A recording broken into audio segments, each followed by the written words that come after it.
우리가 주의 형제들의 얼굴을 보면서 샬롬이라고 외쳐줬으면 좋겠습니다. 함께 샬롬을 외치겠습니다. 샬롬, 네, 샬롬입니다. 샬롬할 만한 삶 속에서 삶이 일어나지 않을 수도 있어요. 하지만 우리는 샬롬을 늘 우리 마음속에 품고 살아야 됩니다. 우리를 핍박하고 우리를 무너지게 하고 흔들게 하려는 사람들이 있고요. 또 괴롭히는 우리 하나님의 백성들을 핍박하는 세상이 있습니다. 하지만 우리는 어느 때에나 샬롬을 외치고 살아가야 됩니다. 우리의 평안은 이 땅에 있는 것이 아니라 저 하늘에 있기 때문입니다. 오늘의 주제는 하늘에 오를 것이냐 땅에 남을 것이냐라는 주제로 말씀을 나눌까 합니다. 마가복음 9장 1절을 우리가 함께 읽겠습니다. 마가복음 9장 1절입니다. 또 그들에게 이르시되 내가 진실로 너희에게 이르노니 여기 서 있는 사람 중에는 죽기 전에 하나님의 나라가 권능으로 임하는 것을 볼 자들도 있느니라 라고 되어 있습니다. 지난주에 마가복음 8장 마지막 구절에서 예수님은 누구든지 이 음란하고 죄 많은 세대에서 나와 내 말을 부끄러워하면 인자도 아버지의 영광으로 거룩한 천사들과 함께 올 때에 그 사람을 부끄러워한다고 하셨습니다. 주님께서 오심을 계속 얘기하고 계신 거예요. 지금 오늘 마가복음 1장에서도 하나님의 나라가 권능으로 임할 것이다 라고 얘기를 하고 있습니다. 우리가 이 땅에 사는 것이 왜 중요하느냐?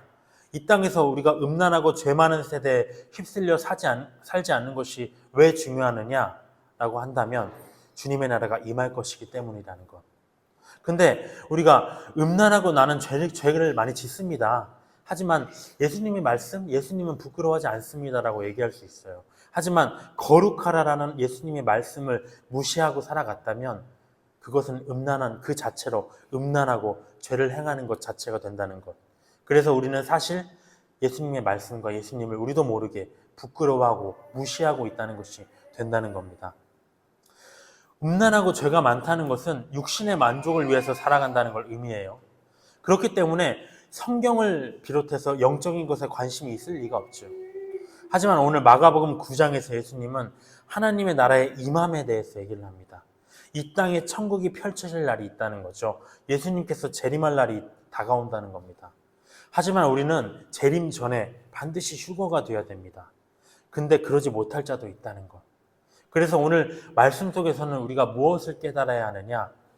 예수님의 제자된 우리가 다 하늘에 올라서 재림에 참여하면 정말 좋겠지만 우리가 자칫 잘못하면 이 땅에 남아서 환난을 맞이하게 될 수가 있다. 그래서 우리가 어떻게 해야만 휴거에 참여할 것이고 어떻게 해야만 땅에 남을 것인가? 이 마가복음 말씀을 통해서 우리 자신을 돌아봐야 된다는 것입니다. 1절로 한번 가보겠습니다. 1절 또 그들에게 이르시되 내가 진실로 너희에게 이르노니 여기 서 있는 사람 중에는 죽기 전에 하나님의 나라가 권능으로 임하는 것을 볼 자들도 있느니라고 하셨습니다. 우리가 마가복음을 이해하려면 각 단락별 내용들을 다 살펴봐야 돼요.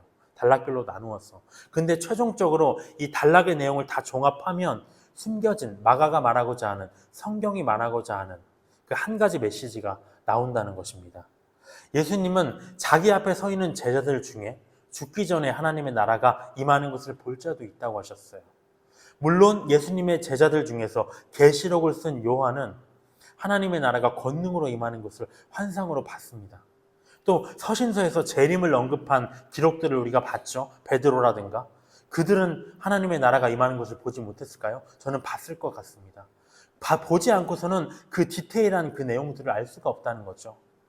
근데 오늘 이 말씀은 종말을 살아가는 우리를 향한 말씀이기도 한다는 것입니다. 예수께서 곧 재림하실 것인데 지금 이 자리에, 이 예배, 이 교회에 출석해서 말씀을 듣고 있는 성도들 중에서 하나님의 나라를 볼 자가 있다. 반대로 그럼 무슨 말입니까? 하나님의 나라를 보지 못할 자도 있다는 것. 안타까운 일이죠. 2절에 보면 엿새 후에 그 재림에 대한 말씀을 하신 후에 예수께서 베드로와 야고보와 요한을 데리시고 따로 높은 산을 따로 가셨습니다. 높은 산에 올라가셨더니 그들 앞에서 변형되사 그 옷이 광채가 나며 세상에서 빨래하는 자가 그렇게 희게할 수 없을 만큼 매우 희어졌더라. 하나님의 나라에 대해서 말씀하시고 엿새 후에 지금 변화산에 올라가셨습니다. 그때 예수님의 옷이 어떤 사람도 희게 만들 수 없을 만큼 희게 변화됐다고 합니다. 그것은 무슨 말이냐? 사람의 능력으로는 얻을 수 없는 그런 신적인 의로운 거룩함을 얻었다는 겁니다. 우리는 예수님을 믿는 성도들이 높은 곳에 올라가서 변화되어서 정결한 이렇게 흰 옷을 입을 날, 그날을 우리는 알고 있습니다.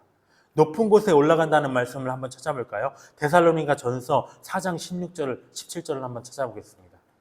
데살로니가 전서 4장 16절, 17절입니다.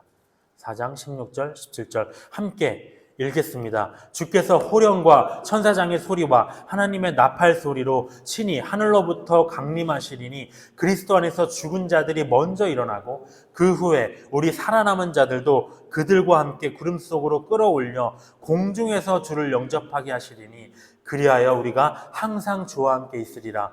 구름 속으로 끌어올려진다. 높은 곳에 올라가는 거죠. 공중에서 주를 영접하신다는 겁니다. 두 번째, 거룩한 영체로 변화된다는 것. 변화가 되었다고 했어요. 그 말이 어디에 있느냐? 고린도전서 15장을 한번 찾아보겠습니다. 고린도전서 15장 51절. 정말 이 종말에 대한 말씀들을 들으면 가슴이 떨리는 것 같아요. 너무 멋있어요. 주님의 임하심 너무 멋있지 않나요? 고린도전서 15장 51절부터 53절까지를 우리가 함께 읽겠습니다.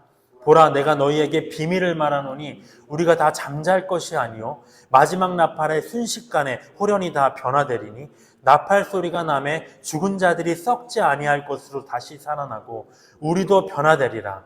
이 썩을 것이 반드시 썩지 아니할 것을 입겠고 이 죽을 것이 죽지 아니함을 입으리로다. 썩지 아니함으로 변화된다는 거죠. 변화가 될 것이다. 부활의 영체로. 마지막 계시록 19장 7절부터 9절을 제가 읽겠습니다. 흰 옷을 입는다는 것, 흰 세마포 옷을 입는다는 것이 어디에 기록되어 있느냐? 계시록 19장 7절부터 9절 말씀입니다. 우리가 즐거워하고 크게 기뻐하며 그에게 영광을 돌리세. 어린 양의 혼인 기약이 이르렀고 그의 아내가 자신을 준비하였으므로 그에게 빛나고 깨끗한 세마포 옷을 입도록 허락하셨으니 이 세마포 옷은 성도들의 옳은 행실이로다. 옳은 행실만 가진 사람만이 입을 수 있는 깨끗한 옷이라는 거죠. 어린 양의 혼인잔치에서 입게 될 신부의 복, 예복. 우리가 이 말씀들의 이 변화산의 일을 보면서 우리가 봐야 될 건 무엇이냐? 예수님께서 변화되신 것은 장래 하늘에 오를 제자들이 경험하게 될 일들을 지금 미리 보여주셨다는 겁니다. 그러한 관점에서 이 내용을 살펴보겠습니다. 4절에 보면 다시 돌아와서 이에 엘리야가 모세와 함께 그들에게 나타나 예수와 더불어 말하거늘 베드로가 고하되 랍비여, 랍비라고 합니다. 선생이라고 합니다. 예수님이 단순히 선생이신가요? 물론 선생이시지만 우리가 여기 있는 것이 좋사오니 우리가 초막 셋을 짓되 하나는 주를 위하여, 하나는 모세를 위하여, 하나는 엘리야를 위하여 하사이다. 변화산에 오는 제자들이 예수님이 엘리야와 모세와 함께 대화하시는 것을 봤어요. 무슨 대화를 하고 계셨을까요? 아마도 종말의 일에 대해서 이야기를 나누셨을 거라고 생각합니다. 우리가 계시록 11장에 보면 두 증인에 대한 얘기를 하고 있거든요. 이 두 증인이 모세와 엘리야일 가능성이 매우 높다고 저는 생각합니다. 이러한 이야기들을 하고 계셨겠죠. 이처럼 우리도 하늘에서 예수님뿐만 아니라 성경에 기록된 사람들을 많이 만날 겁니다. 믿음의 선진들을. 그날에 여러 가지 성경에 대해서 궁금했던 얘기들도 물어볼 수 있겠죠. 하지만 그날이 되면 우리는 모르는 게 없어요, 사실. 왜냐하면 지금은 짧은 지식과 지혜 속에 있지만 주께서 우리를 아신 것처럼 우리는 온전히 주에 관한 모든 것을 다 알게 됩니다. 궁금한 것은 사실 없게 된다는 거죠. 그저 기쁨의 교제를 나누면 될 것입니다. 또 누구를 만나나요? 예수의 이름을 영접하고 떠난 나의 가족들을 만날 것입니다. 나의 친구, 나의 형제들을 만나서 이 땅에서 누리지 못한 기쁨을 충분히 누릴 것입니다. 그날에 예수님과 함께. 정말 기쁨의 날이겠죠. 그들의 육신은 죽었지만 지금 하나님 안에서 그날을 기다리고 있습니다. 안식하고 있을 것입니다.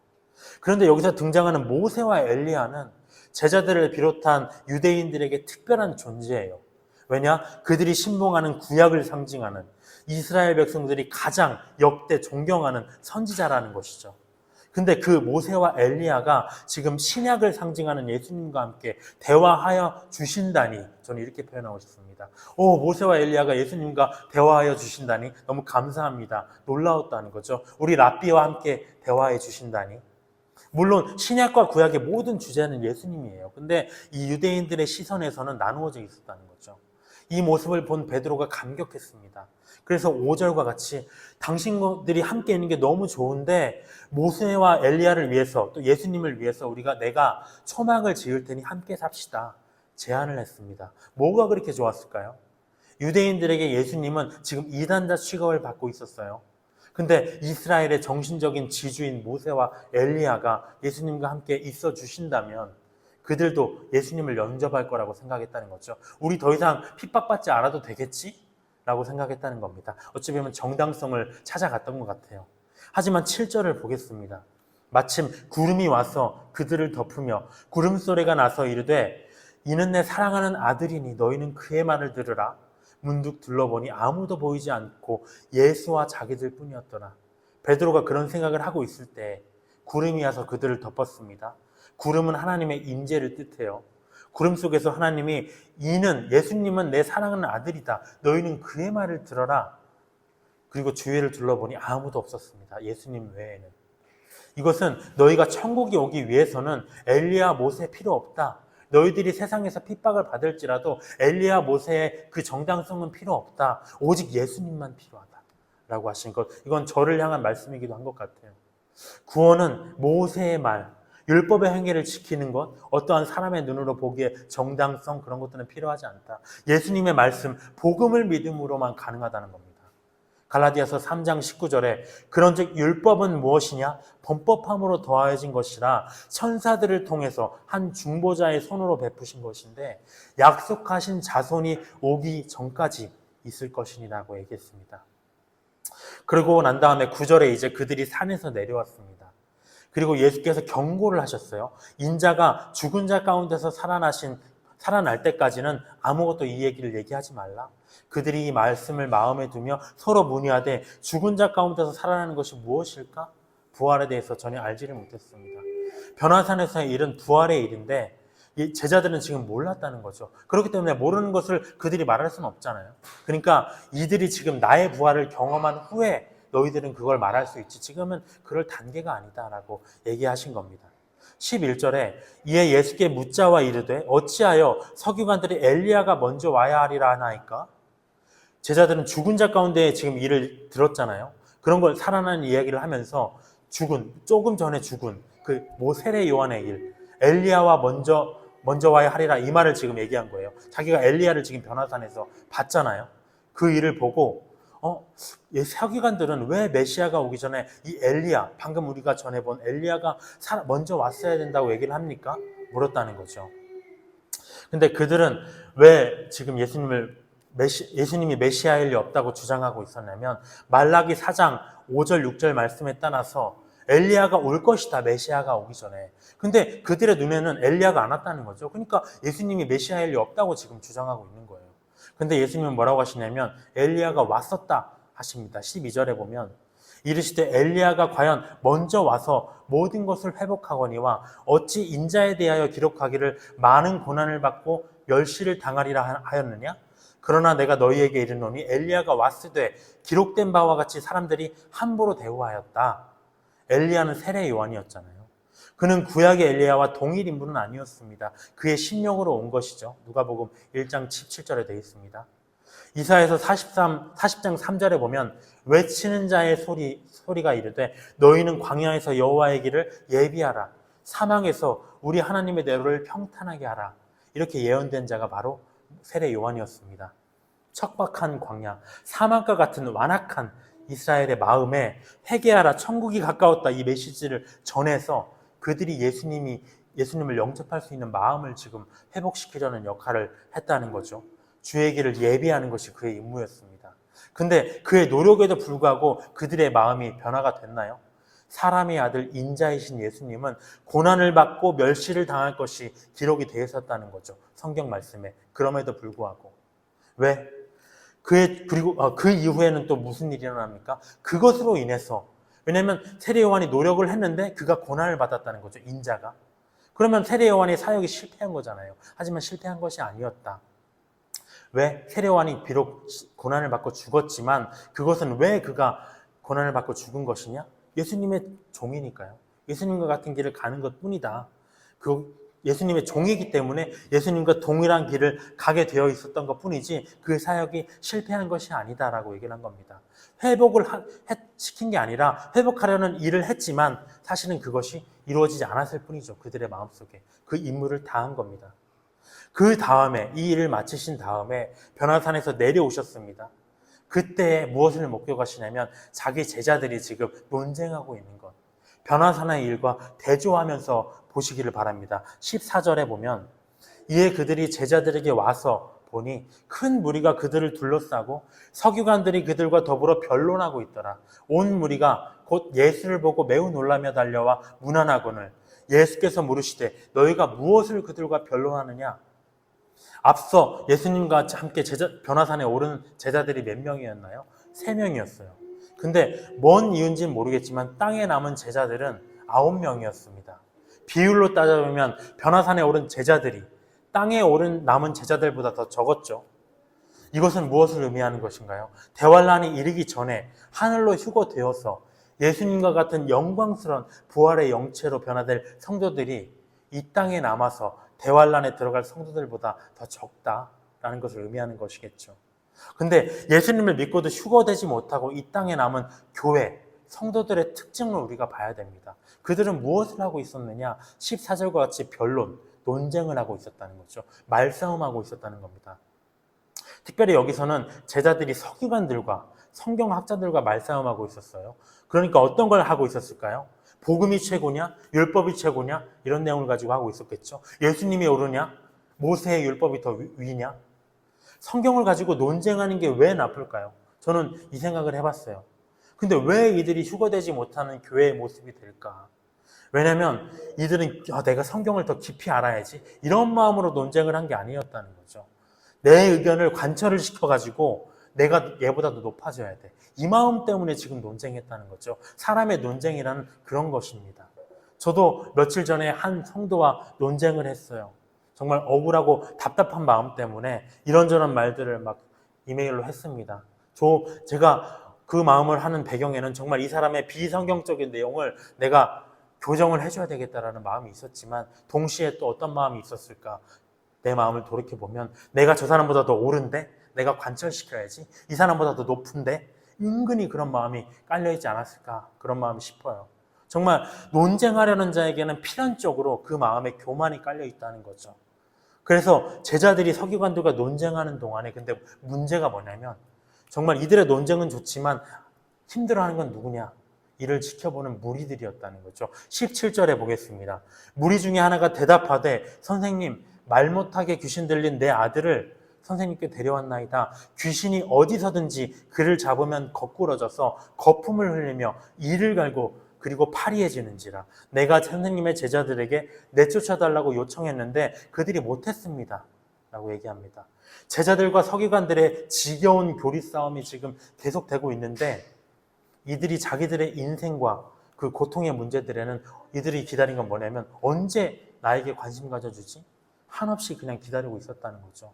특별히 한 귀신 들린 아이가 상태가 좋지 않았습니다. 매우 심각했습니다. 근데 이 제자들 중에서 아무도 그 아이의 상태를 옳게 고치지 못했다는 겁니다. 능력이 살아나지 못했다는 것. 그러면서도 입만 살아서 복음이, 구원이 지금 떠들고 있었다는 거죠. 이것이 바로 우리들의 모습일 수 있습니다. 하나님의 나라는 말에 있지 않고 능력에 있다.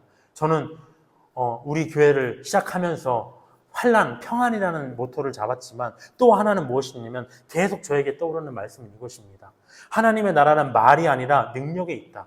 능력이 나타나야 돼요, 우리 교회는. 사람이 적든 많든 좋은 말씀이 뿌려지든 말든 가장 중요한 건 무엇이면 그게 하나님의 뜻이다 아니다라는 건 어디에 숨겨져 있느냐? 능력이 나타나야 된다는 거죠. 단 한 사람이라도 예수님의 말씀을 믿고 삶이 변화되는 능력. 복음을 말하는 우리의 인생 속에 그런 능력이 살아나고 있는가? 예수의 능력으로 우리가 다른 사람을 지금 변화시키고 있는가? 그러지 못하고 있다면 우리는 성도가 우리가 논쟁만 그러지 못하고 논쟁만 하고 있다면 땅에 남아서 대환란에 들어가는 그런 성도가 될 수 있음을 기억해야 된다는 겁니다. 이 말씀이 저에게 깊이 다가왔습니다. 이 모습들을 지금 대조해서 보여주죠. 하늘에 오른 성도들과 땅에 남은 제자들. 근데 이 뒤에서부터는 무엇을 얘기하는가? 땅에 남은 제자들이 하늘에 오르기 위해서 정말 두 가지를 해서는 안 되고요. 두 가지를 또 해야 된다는 것. 그 내용들을 지금 여기서 깨우쳐주고 있습니다. 19절에 보면 대답하여 이르시되 믿음이 없는 세대야 내가 얼마나 너희와 함께 있으며 얼마나 너희에게 참으리요 그를 내게로 데려오라 하시매. 첫 번째 하지 말아야 될 게 무엇일까요? 너 이렇게 하면 땅에 남을 거야? 대환란에 넘겨질 거야? 첫 번째 그런 행태는 무엇이냐? 믿음 없이 살아가는 것. 예수님은 내가 얼마나 너희와 함께 있어야 되느냐, 얼마나 너희에게 참아야 되느냐 한탄을 하셨습니다. 그리고 제자들이 고치지 못한 그 귀신 들린 아이와 아버지를 불러서 무엇을 하시냐면 믿음에 대해서 가르치세요. 이 모습이 우리 제자들의 모습이 되어야 되는 거거든요. 예수님이 먼저 지금 본을 보여주십니다. 20절에 보면 특별한 내용들이 나와요. 이에 데리고 오니 귀신이 예수를 보고 곧 그 아이로 심히 경련을 일으키게 하는지라 그가 땅에 엎드려져 구르며 거품을 흘리더라. 상태가 좋지 않아요. 근데 여기서 무엇을 발견해야 되냐면 믿음이 없는 한 사람에게 믿음을 가르치시는 예수님의 모습, 우리의 모습이 되어야 된다는 거죠. 첫 번째 21절과 같이 아버지에게 물으십니다. 언제부터 이렇게 되었냐? 저는 이 말을 듣고 정말 놀랐어요. 왜 이런 말씀을 하셨을까? 사람의 속마음까지 간파하시는 분이잖아요. 예수님이 이 스토리를 몰랐을까요? 모를 리가 없어요. 근데 그들의 입장에서 지금 질문하시는 거예요. 저는 저에게 하시는 질문 같아서 정말 따뜻하게 느껴졌습니다. 그에게 질문하신 후에 뭐냐면 그가 주절주절 하는 말을 다 들어요. 귀신이 그를 죽이려고 22절에 보면 불과 불에 다 던졌고요. 정말 우리를 불쌍히 여겨주시고요. 어릴 때부터 이 아이가 그랬고요. 예수님이 모르셨을까요? 그들의 말을 다 들어주고 있는 거예요. 그들의 처지와 상황에 공감해주고 있습니다. 그리고 다음에 무엇을 했느냐? 23절과 같이 믿음을 가르치십니다. 믿는 자는 있잖아. 다 할 수 있다? 믿는 자는 다 할 수 있다? 이 어린아이와 같은 이 성도에게. 그러니까 배우는 사람이 반응이 나오는 거예요. 24절에 보면 저는 믿고 싶어요. 근데 저는 믿음이 없는 것 같아요. 믿음이라는 게 뭐죠? 저의 믿음이 없는 것을 좀 도와주세요. 초신자의 고백 아닙니까? 솔직한 고백. 그러니까 예수님이 믿음에 대해서 더 알고 싶다는 이 사람에게 믿음이 어떠한 기적을 베풀 수 있는지 25절, 27절에 지금 능력으로 직접 보여주셨습니다. 경험하게 하셨다는 거죠. 믿음의 능력을 체험한 그 아버지에게 믿음에 대해서 설명할 필요가 있었을까요? 이후에 이미 그는 믿음에 어떠한 일을 하는지 다 체감해버렸어요. 삶에서 자기 아이가 귀신에서 풀려나면서. 이것은 제자들의 모습이 되어야 된다는 거죠. 어떤 한 사람, 한 영혼을, 어린아이 같은 한 영혼을 보살필 때. 근데 문제는 뭐냐면 자기들도 믿음이 없어. 랍비어하고 있고요. 십자가에서 부활하실 걸 얘기하셨는데 그 말에 대해서는 알지도 못하고 있고요. 근데 이런 제자들이 세상에 믿음을 가르칠 수 있겠느냐? 못 가르친다는 거. 이 믿음 없는 것을 얘기하셨습니다. 두 번째는 무엇이냐면, 두 번째를 얘기하기 전에 28절에 보면 제자들이 지금 조용히 물었어요. 왜 우리는 이 귀신을 못 쫓아냈죠? 근데 29절에 기도 외에는 안 된다. 기도를 해야 된다. 기도를 해야 그 영혼들이 믿음을 가질 것이고요. 기도를 해야 그 영혼에게 능력이 나타날 것인데 기도를 하지 않았어요. 왜? 믿음이 없으니까요. 믿음이 있어야 기도하는 것이거든요. 믿음이 없는데 기도를 어떻게 해요? 그렇기 때문에 기도를 한다는 것은 그가 믿음의 사람이라는 증거라는 것도 된다는 겁니다. 30절에 보면 그곳을 떠났어요. 갈릴리 가운데로 지날새 예수께서 아무에게도 또 말하지 말라고 했어요. 이는 인은이라고 되어 있어요. 그 이유가 나옵니다. 제자들을 가르치시며 또 인자가 사람들의 손에 넘겨져 죽임을 당하고 죽은 지 3일 만에 살아나느니라는 것을 말씀하셨기 때문이겠다. 왜 이 말이 무슨 말이냐? 제자들이 지금 나가서 복음 전파할 수준이 안 됐다는 거죠. 내가 이들에게 지금 십자가 인자의 고난과 십자가 부활을 가르치기도 벅차요. 사람들에게 지금 전파할 겨를이 없어요. 그 말을 하느라고 가르치시느라고 아무에게도 알릴 겨를이 없으셨습니다. 32절에 근데 제자들은 이 말씀을 그때도 깨닫지 못하고 묻기도 두려워했어요. 십자가를 받을 만한 믿음이 없어요. 와, 죽으시면 안 되는데 이 생각뿐. 예수님이 죽으시면 나도 죽을 건데 우리도 죽을 건데 그 생각뿐입니다. 그래서 30절과 같이 전도하는 것도 중단하고 영적으로 심각한 상태인 제자들을 지금 먼저 챙기고 있었다는 거죠. 33절에 보면 두 번째 얘기가 나옵니다. 무엇을 하지 말아야 되는가? 가버나움에 이르러 집에 계실새 제자들에게 물으시되 너희가 길에서 서로 토론한 것이 무엇이냐? 뭔가를 또 토론하고 있었어요. 아까는 서기관들과 했는데 이제는 지들끼리 하고 있었습니다. 그들이 잠잠합니다. 눈치 봤겠죠? 아, 우리가 또 실수했구나. 이는 길에서 서로 누가 크냐 쟁론하였습니다. 두 번째 하지 말아야 할 건 뭐냐면 높아지려 하는 것. 내가 최고가 돼야지, 내가 높아져야지 하는 마음이 땅에 남는 성도들의 지름길이라는 겁니다. 충분히 지금 가르치셨어요, 앞에서. 그러고 떠나는데도 불구하고 또 싸우고 있었다. 서로 다투어 토론한다는 게 쟁론입니다. 그래서 계속 지금 말하지만 크리스천에게 논쟁은 독인 것 같아요. 어떠한 형태로든. 서기관들과의 논쟁처럼 세상과 논쟁하는 것도 문제고요. 성도 안에서도 논쟁하는 것도 문제고요. 예수님이 기뻐하시는 게 아니다. 근데 더 큰 문제는 뭐냐면 네가 크냐 내가 크냐 하고 있었다는 거죠. 교만. 내가 신앙에 있어서 더 높아져야지 하는 그 교만. 그 이상 정말 이 구약과 신약을 통틀어서 우리가 성경의 인물들을 살펴볼까요? 많은 믿음의 실패의 인물들이 나오잖아요. 근데 그들은 다 일어섰습니다. 근데 저는 아무리 찾아봐도 교만한 자가 다시 일어섰다? 이거는 보지 못한 것 같아요. 왜냐? 사탄의 속성이기 때문에. 우리가 한 인물이 떠오르더라고요. 느부갓네살. 그래, 그가 교만했다가 정말 짐승과 같이 되었다가 다시 회개했잖아요. 하지만 결말이 좋지는 않았어요. 결국엔 그도 심판받을 정말 대상이었죠. 그래서 교만은 하나님이 우상 숭배만큼 싫어하시는 것이다. 왜냐? 나를 우상 삼는 것이기 때문에. 교만은 패망의 선봉이요. 거만한 마음은 넘어짐의 앞잡이라고 했습니다. 그래서 지금까지 이 두 가지는 뭐냐면 교만해서는 안 된다. 믿음 없이 살아가서는 안 된다. 아니 그렇게 하면 대환란에 남을 것이다. 근데 이 뒤에 나오는 두 가지는 뭐냐면 너희가 하늘에 오르려면 이 두 가지를 해야 되는데 라고 얘기하시는 겁니다. 이 내용이 오늘의 핵심입니다. 35절에 보면 예수께서 앉으사 12제자를 불러서 이르시되 누구든지 첫째가 되려고 하면 무사람의 끝이 되며 무사람을 섬기는 자가 되어야 하리라 하시고 어린아이를 데려다가 안으시며 제자들에게 이르시되 누구든지 내 이름으로 이런 어린아이 하나를 영접하면 나를 영접하는 것이다. 반대로 누구든지 나를 영접하면 나를 영접함이 아니요 나를 보내신 이를 영접하는 것이다. 첫 번째 해야 할 건 무엇이냐면 어린아이 하나를 영접하는 거예요. 영접한다는 것은 환영하고 받아들인다는 겁니다. 어린아이의 특성을 우리가 생각해 볼까요? 아무것도 모르는 미숙한 사람이에요. 연약해서 도움이 필요해요, 어른이. 그래서 그것 아니면 살 수가 없는 자. 신앙 안에 어린아이란 그래서 무엇이냐? 초신자라는 거죠. 우리는 보통 예수를 믿은 지 얼마 되지 않은 자를 초신자라고 해요. 그것도 맞죠. 하지만 여기서 특별히 초신자란 무엇이냐면 예수님을 믿고도 아직 죄 속에서 살아가는 자들, 믿음이 연약한 자들, 성경에 기록된 말씀을 몰라서 하나님의 뜻과는 무관한 삶을 살아가는 자들, 그들에게 더 가깝다고 저는 생각이 듭니다. 그래서 어린아이 하나를 영접한다는 건 무엇이냐? 그런 초신자들을 온전케 회복시키는 제자 사역이에요, 결국에는.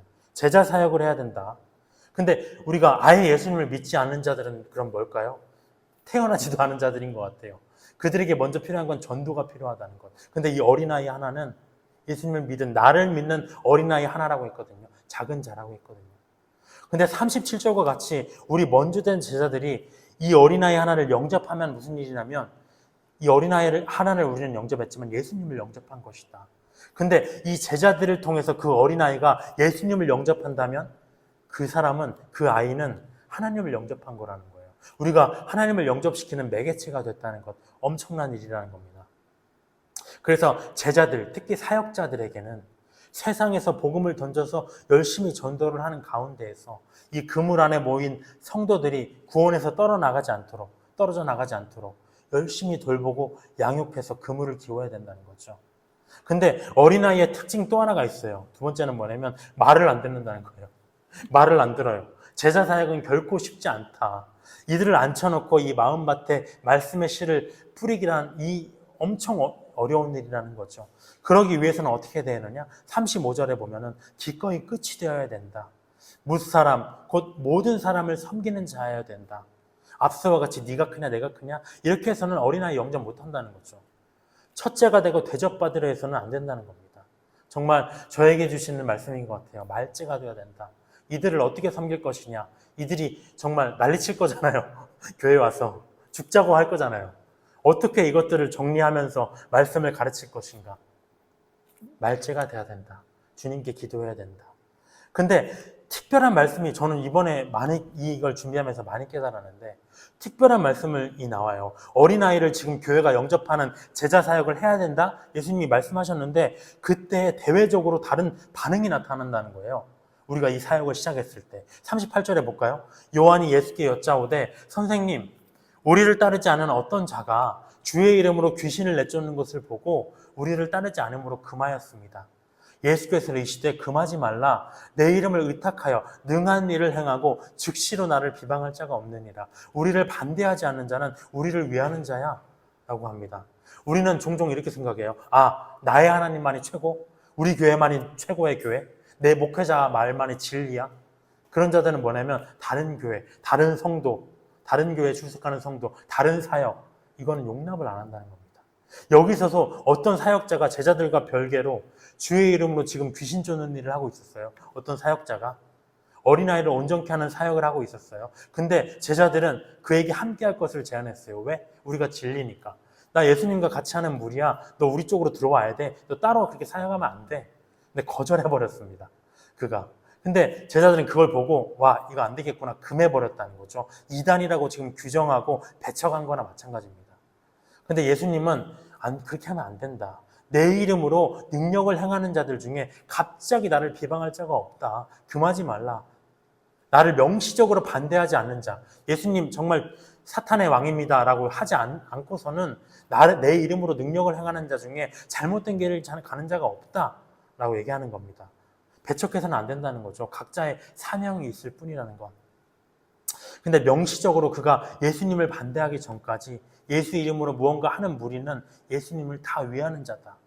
근데 우리 크리스천들의 특징은 뭐냐면 세상과는 정말 잘 타협을 해요.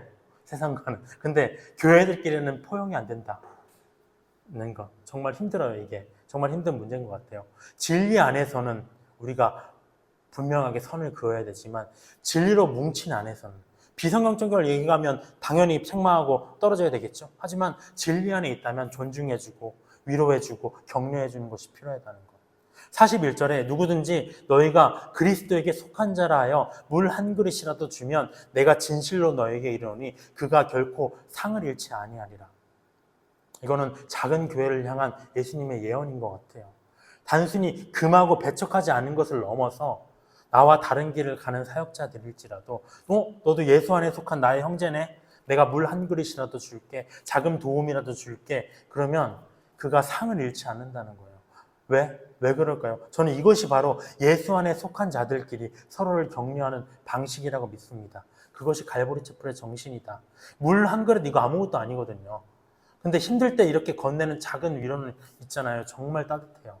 근데 제자들이 서로 지금 네가 크냐 내가 크냐 못 잡아먹어서 안달인데 또 나와 다른 사역을 하는 그런 사람들을 보고 저 사람들을 금해버려야지라고 하는데 이렇게 다투기보다 예수님은 무엇을 하기 원하시냐면 다른 공통적인 과제가 있다는 거죠. 이렇게 다툴 게 아니라 이 뒤에가 바로 42절부터 나오는 게 두 번째 미션입니다. 첫 번째는 어린아이를 영접해야 돼. 두 번째 너희들은 다툴 게 아니라 42절과 같이 또 누구든지 나를 믿는 이 작은 자들 중 하나라도 실족하게 하면 차라리 연자 맷돌이 그 목에 매어 바다에 던져지는 것이 나으니라. 두 번째는 뒤에 나오네요. 이건 아까 같이 연관된 내용입니다. 이 작은 자들 중 나를 믿는 이 작은 자들이라고 했어요. 어린아이 중 믿지 않는 자가 아닙니다. 이 어린아이 중 하나라도 실족하지 않는 데에 너희가 더 힘을 써라. 너희들끼리 싸우지 말고 배척하지 말고 어린아이를 영접한다는 것은 단순히 환영만 한다는 건 아니에요. 그도 하늘에 올라야 되잖아요. 우리만 올릴 게 아니라. 실족하지 않도록 보듬어 줘야 된다는 거죠. 계속 말씀으로 먹이고 키워서 예수님을 하나님의 아들을 믿는 것과 아는 일에 하나가 되도록 그리스도의 장성한 분량까지 자라도록 해줘야 된다는 것. 근데 어린아이 하나를 영접한 건 너무 칭찬받을 일이다. 근데 그를 실족해 하면 저주가 있다는 것. 무서워서 사역을 할 수가 없어요. 어린아이를 영접하는 건 좋은데 그를 네가 네 맘대로 보낼 수는 없다는 거죠. 사역자의 의무와 책임입니다. 실족하게 하는 원인이 뭘까요? 성경에 기록된 죄를 죄라고 가르치지 않는 것. 죄를 보고도 방치하는 것. 배척하는 것. 죄를 지어 또 다시 보듬어야 되잖아요. 다시 위로 주님의 복음 안으로 또 돌려보내야 되잖아요. 이 모든 것들이 어린아이 같은 성도를 실족하게 하는 것. 땅에 남지 않고 하늘에 오르기 위해서 첫 번째 해야 할 일은 어린아이를 이처럼 영접하는 것입니다. 하지만 두 번째 해야 할 일은 무엇인가요? 내 자신이 어린아이와 같이 되지 않는 것. 43절에 보면 만일 네 손이 너를 범죄하게 하거든 찍어버려라. 장애인으로 영생에 들어가는 것이 두 손을 가지고 지옥, 곧 꺼지지 않는 불에 들어가는 것보다 나으니라. 지옥을 얘기하고 계세요. 44절에 없음으로 되어 있는데 킹제임스에는 거기서 그들의 벌레도 죽지 아니하고 불도 꺼지지 않는다.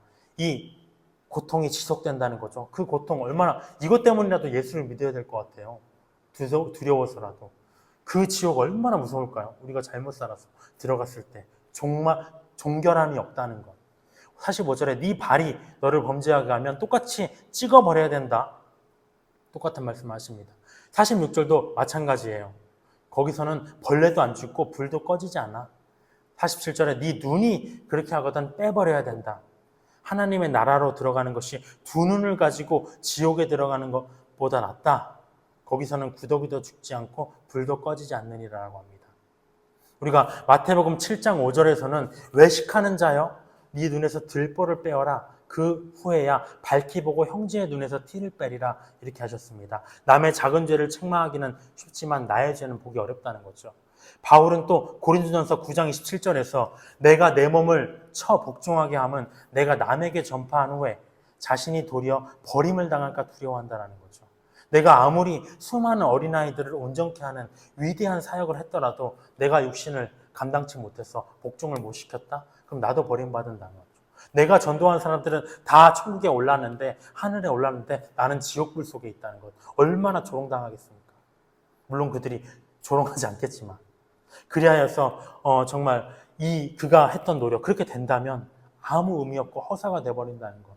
차라리 너희들이 그 육신 범죄하게 하는 손과 발, 눈을 다 빼고 찍어버리고 그냥 주님 안으로 들어오는 게 낫지 않겠느냐? 피 흘리기까지의 죄와의 투쟁을 지금 얘기하고 계신 것입니다. 그리고 이 말씀들을 결론 맺으시면서 49절에 특별한 말씀을 하세요. 마가는 이 내용의 배치를 전혀 의미 없이 하지 않았다는 것. 사람마다 불로써 소금 치듯함을 받으리라 라고 하십니다. 갑자기 범죄하지 말라고 하면서 소금 이야기를 하세요. 우리가 우리의 죄와의 싸움을 돕기 위해서 예수님은 48절과 같이 49절과 같이 뭐라고 하셨냐면 불로 소금 치듯함을 받을 거야. 우리가 소금이란 뭡니까? 재물이 부패하지 않도록 소금에 절인다고 해요. 재물이 부패하지 않게. 예수님께 제사를 드려야 되잖아요. 그것처럼 우리를 불에 절이신다는 거. 소금을 절이듯이. 성경에서 불은 뭘 얘기하냐면 불순물을 태워서 정결하게 만드는 고난이잖아요. 그러니까 우리의 인생을 범죄하지 않도록 죄를 태우는 불과 같은 정말 삶의 고난들로 절이게 한다는 거죠. 감사하면서도 아파요. 무서워요. 절여주고 싶지 않아. 김장김치가 생각나요. 절여주고 싶지 않아. 정말 너무 고통스러워요. 이전에 우리가 회개한다면 얼마나 기쁠까요? 두 번째, 범죄하는 우리에게 하시는 말씀은 뭐냐면 50절, 소금은 좋은 것이다. 근데 소금이 맛을 잃으면 아무것도 쓸데가 없어. 너희 속에 소금을 두고 서로 화목해라. 죄와 싸우는 이 공동체들을 향해서 소금을 두고 화목해라 라고 합니다. 소금이 모든 음식에 맛을 내요. 소금 빠지면 아무것도 안 돼요. 근데 공동체 안에 너희가 소금과 같이 맛을 내는 존재가 되라, 화목하게 하는 존재가 되라라고 합니다. 우리가 서로에게 소금이 아니라 가시와 같은 존재가 되면 어떨까요? 그 어린아이가 자기 죄로도 지금 벅차거든요. 자기 죄로도 예수님을 영접하는 데에도 온전케 되는 데에도 힘들어요. 근데 누군가가 가시가 돼서 서로 힘든다면 실족하게 된다는 거죠. 근데 훗날 우리가 그렇게 만든다면 실족하게 됨으로 인해서 예수님은 뭐라고 하시냐면 연자맷돌이 그 목에 걸려서 바다에 던지는 것보다 그게 더 나을 만큼 그 죄값을 네가 치러야 될 걸 얘기를 하십니다. 그러니까 그 전에 너희가 평화롭게 소금을 두고 서로 죄와 싸우는 무리들을 이해해가면서 얘가 죄를 범했다고 버리지 말고 배척하지 말고 다시 복음화로 책망할지라도 다시 위로하고 다시 보듬고, 그것이 바로 너희들이 해야 할 소금의 역할이다라고 하는 겁니다. 그러므로 우리는 예수님이 화목 제물이 되신 것처럼 언제나 화목하게 하는 자가 되어야 된다는 것. 평화의 왕이라고 하셨잖아요. 평화롭게 하는 자. 그것이 갈보리 촛불 평안교회의 모토입니다. 오늘의 말씀들은 누가 영광의 모습으로 변화되어서 그 대열에 참여할 것인가 입니다. 굳건한 믿음을 가져야 돼요. 또 서로 높아지려 해서는 안 돼요. 그리고 하나님의 능력을 그 믿음으로 구하고 또 기도해야 돼요. 또 반면에 성경 논쟁에 빠져서도 안 됩니다. 그리고 어린아이를 영접해야 되고요. 그가 범죄하지 않도록 돌보고 낮은 마음으로, 그리고 내 자신도 범죄하지 않는가 살펴봐야 된다는 것. 그래서 우리가 그날에 다 하늘에 오를 수 있기를 바라는데, 잘못할 때마다 불과 같은 연단으로 절여질 것이다. 근데 그렇게 힘들 때마다 네가 크냐 내가 크냐 하지 말고 서로 화목해야 된다. 주님의 일을 하는 자들에게 물 한 잔이라도 건네야 된다. 왜냐? 그 도움받은 자는 주님께 영광을 돌리거든요. 감사합니다 라고 하거든요. 그렇게 상을 얻게 되기 때문에 오늘 이 말씀들은 하늘에 오르기를 소망하는 우리 교회를 향한 말씀이라고 생각합니다. 기도로 이 시간 마치겠습니다. 주님, 저희는 하늘에 오르고 싶습니다. 우리가 이 땅에서 너무나 많은 고통을 받았습니다. 삶의 고난과 피곤함과 사람들의 멸시와 무시와 내 스스로의 자존심의 무너짐과 정말 무엇이 부족하여서 세상 사람들보다 떳떳하지, 세상 사람들만큼 살지 못하는지요. 주님, 우리도 떳떳하게 주님의 나라로 들어가고 싶습니다. 우리를 불쌍히 여겨 주십시오. 우리가 고난 가운데 있을지라도 손을 내밀어서 우리를 위로하여 주시고, 우리가 가는 길에 물 한 잔이라도 건네는 자들이 많게 하여 주시옵소서. 또 우리가 그러한 자들을 보았을 때 그들을 위로하고 물 한 잔이라도 건네게 도와주시옵소서. 어린아이들이 주변에 많이 있습니다. 그들을 어떻게 품어야 할지 많은 고민과 고민과 정말 생각에 빠질 때가 있습니다. 그들의 고난을 우리가 어떻게 품어줘야 할지 사람의 생각으로는 생각이 들지 않습니다. 하지만 주님, 그것이 우리가 가야 할 사명의 길입니다. 어렵고 힘들어도 주님의 성령을 의지하여서 단 한 사람이라도 우리가 온전케 한다면 주께서 주실 상을 잃지 않을 것입니다. 주님의 나라에 우리가 모두 다 함께하여서 기쁨을 누리는 자들이 되게 하여 주시옵소서. 감사드리며 예수님의 이름으로 기도드렸습니다. 아멘.